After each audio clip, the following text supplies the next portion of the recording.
नमस्कार मित्रांनो, स्वागत आहे तुमचं पुन्हा एका नवीन ब्लॉगमध्ये. आणि आज आपण चाललो होतो देवगिरी किल्ल्याचा ब्लॉग बनवण्यासाठी.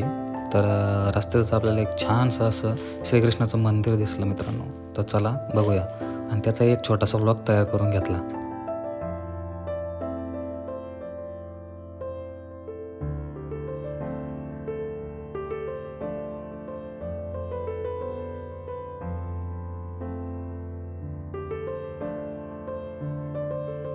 मित्रांनो, मंदिराच्या आतील बाजूला इतकं सुंदर असं शिल्पकाम केलेलं आहे ना मित्रांनो, एकदा नक्की भेट द्या या मंदिराला.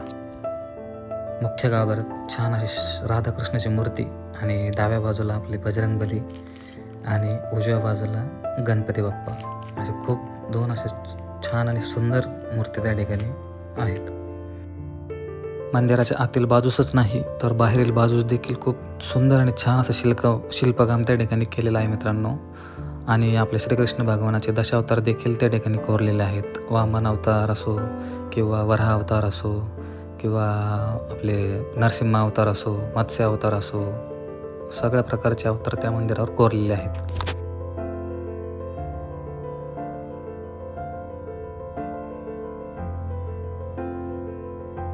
ही मंदिराची खालील बाजू आहे मित्रांनो. या ठिकाणी महादेव, पार्वती व गणेशाची खूप सुंदर अशी मूर्ती आहे. आणि हा छोटासा ब्लॉग तुम्हाला कसा वाटला कमेंटमध्ये नक्की सांगा मित्रांनो. आणि यानंतर आपण देवगिरीच्या किल्ल्याचा ब्लॉगही टाकणार आहोत, तोही बघायला काही विसरू नका.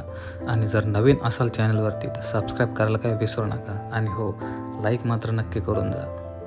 आणि आता भेटूया डायरेक्ट देवगिरीच्या ब्लॉगमध्ये. तोपर्यंत नमस्कार.